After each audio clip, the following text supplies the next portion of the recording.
السلام عليكم ورحمة الله.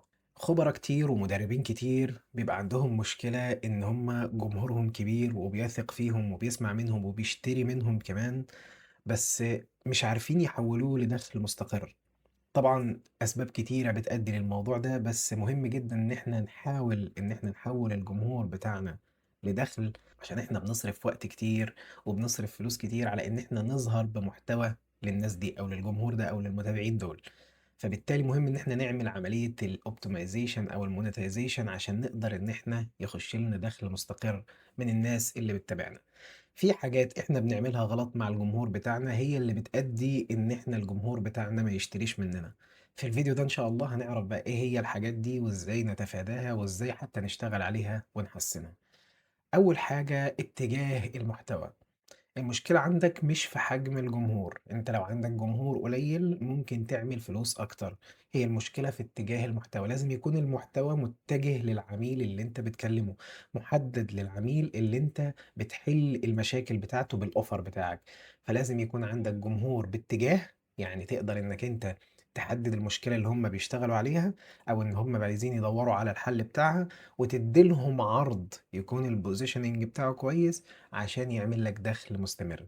فأول حاجة إحنا بنعملها إن إحنا بنحسن اتجاه الكونتنت بتاعنا، بدل ما هو موجه مثلا إن إحنا نسلي الناس أو إن إحنا نخليهم متفاعلين معانا ولايكات وشيرز والكلام ده كله.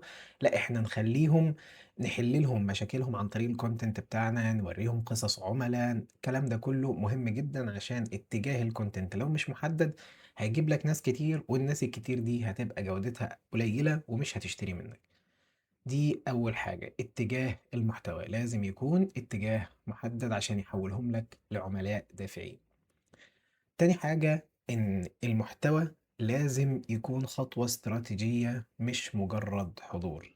يعني إيه الكلام ده؟ يعني المفروض الكونتنت كالندر بتاعتك أو التقويم بتاع المحتوى بتاعك لازم يكون مرتبط بأهداف البيزنس اللي أنت عاوز تحققها. عشان كده دايما الناس فاكرة أو المدربين أو الخبراء أصحاب الخبرة بيبقوا فاكرين إن أنا أعمل محتوى أكتر هو ده اللي هيفيد إن أنا أوصل لناس أكتر. طبيعي إن أنا هعمل محتوى أكتر هوصل لناس أكتر، بس في نفس الوقت الكونتنت ده لو مش مرتبط بأهداف البيزنس يبقى أنا بستهلك وقت من غير أي عائد على الاستثمار أو الوقت اللي أنا بصرفه.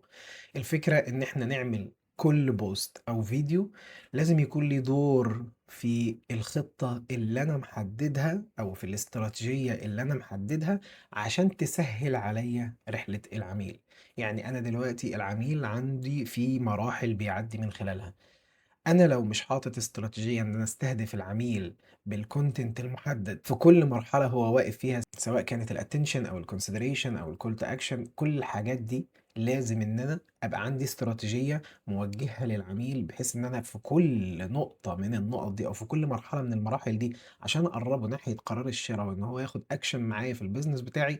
لازم كل مرحله ليها محتوى خاص بيها، فبالتالي لازم كل بوست يكون بيخاطب العميل في المرحلة اللي هو واقف فيها حاليا، مش اني بس انزل بوستات كتير او اني اعمل محتوى كتير عشان المحتوى يظهر للناس. ما هو في النهاية برضو احنا هنرجع لنفس النقطة او اللوب اللي احنا بنلف فيها، وان المحتوى مش هيجيب كلاينتس كويسين. عندنا نوعين من المحتوى لازم يكونوا موجودين، اللي هم المحتوى التعليمي والمحتوى القصصي. المحتوى التعليمي اللي هو اللي انت بتسمعه حاليا، اللي هو بيبني الاثوريتي والكريديبيليتي، بيشرح ازاي انت بتشتغل، ممكن يكون بيشرح حاجات في الاوفر بتاعك، مفاهيم خاطئة عند العميل، بيوريه طريقة الشغل بتاعتك والكلام ده كله. ده محتوى تعليمي بيبقى مهم جدا جدا جدا. اما بقى المحتوى القصصي وده اللي بيعمل ايموشنال كونكشن ما بينك وما بين العميل. ليه بقى؟ لأنه هو بيتكلم عن النتائج اللي العملاء اللي اشتغلوا معاك حققوها، بيتكلم عن حياتك الشخصية انت، بيتكلم عن حياتك جوه في البيزنس بتاعك، ازاي انت اشتغلت في البيزنس بتاعك. كل الحاجات دي او قصص النجاح بتاعت العملاء، كل الحاجات دي قصص المفروض ان انت لما بتيجي بتحكيها العميل بيبقى مركز قوي معاك، لان هو بيبقى حابب ان هو يسمع قصة، حابب ان هو يسمع حكاية. مثلا حد قبل ما يشترك معاك وبعد ما اشترك معاك في البرنامج، كل الحاجات دي بتأثر بشكل كبير ولازم تبقى موجودة في الجزئية بتاعة المحتوى. التوازن بقى ما بين النوعين دول من المحتوى هو اللي بيخلي المحتوى أو العميل بتاعك يتحرك معاك في رحلة الشراء. زي ما قُلنا المحتوى التعليمي بيدّي له الحاجات اللي هي الأساسية عشان يعرف يحل المشكلة، بس المحتوى القصصي بيدّي له نوع من الemotion أو نوع من العاطفة عشان يقدر إن هو يرتبط بيك، وبعد كده ممكن يشتري منّك. لو جينا رُحنا لحاجة تاني اللي هي التكرار، التكرار ده استراتيجية مهمة جدًا، جدًا. زي ما قالوا قبل كده إن التكرار بيعلّم الشطّار، هي دي فكرته فعلًا. أنت فكرة إن المتابعين شايفين كل البوستات بتاعتك دي فكرة غلط تمامًا، لإن أنت مش بتعمل إعلان، أنت بتعمل content سواء كان على اليوتيوب أو على فيسبوك أو على إنستجرام أو على تيك توك، الcontent اللي أنت بتنزّله كل المتابعين غالبًا ما بيبقوش شايفينه، فأنت لمّا تنزّله مرّة و2 و3 مش نفس الناس اللي بتشوفه هي الناس كل مرّة. فبالتالي حتى لو الناس شافته دي حاجة كويسة لأن هو بيرسّخ في دماغهم خبرتك، وبيضمن إن رسالتك توصل لهم. فأنت ما تقولش إن أنا لازم أتحرّك في مواضيع جديدة، وأقعد أبدأ إن أنا أتكلّم عن مواضيع كل يوم عن موضوع جديد، كل يوم عن موضوع جديد. في ناس فاتها المواضيع اللي فاتت، وفي الفكرة نفسها إن أنت بتسوّق زي ما قُلنا باستراتيجية، الاستراتيجية دي بتخضع لإيه بقى، بتخضع للoffer اللي أنت بتبيعه. يعني أنت دلوقتي لو رُحت اتكلمت عن حاجة مش خاصة في الoffer بتاعك، فالناس هتشوف خبرتك في مكان تاني، ممكن تيجي تسألك على حاجة مش موجودة في الoffer بتاعك، فأنت ما عملناش دخل كده.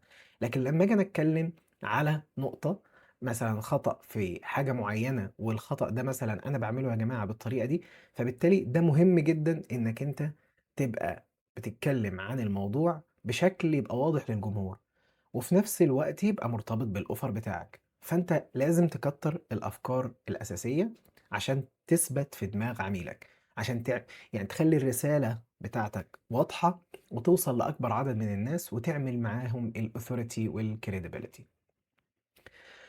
لازم الcall to action يبقى موجود في الcontent بتاعك، هي دي بنقول عليها اللي هي نقطة التسريب. المحتوى لو كويس جدًا بس الcall to action فيه ناقص، الجمهور غالبًا بيبقى واقف عند حيطة سد، مش عارف يكمّل الطريق، ما فيش طريق واضح يمشي فيه ناحيتك.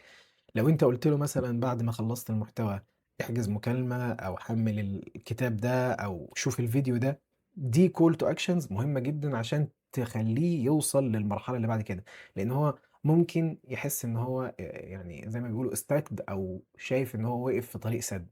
فبالتالي مهم جدًا إن يكون في دعوة للتصرُّف أو call to action أو دعوة لاتخاذ إجراء زي ما قُلنا حجز مكالمة أو مراسلتك على واتساب، مشاهدة فيديو، كل الحاجات دي مهمة جدًا، جدًا، وبتساعد إن العميل ياخد الخطوة اللي بعد كده مباشرةً. مهم جدًا إن إحنا نعمل system عشان نجذب العملا. ما ينفعش إن إحنا نفضل طول حياتنا نجري ورا العملا. المدرب أو الخبير اللي بيفضل يعمل كده هيفضل واقف في نفس المكان بدون نمو.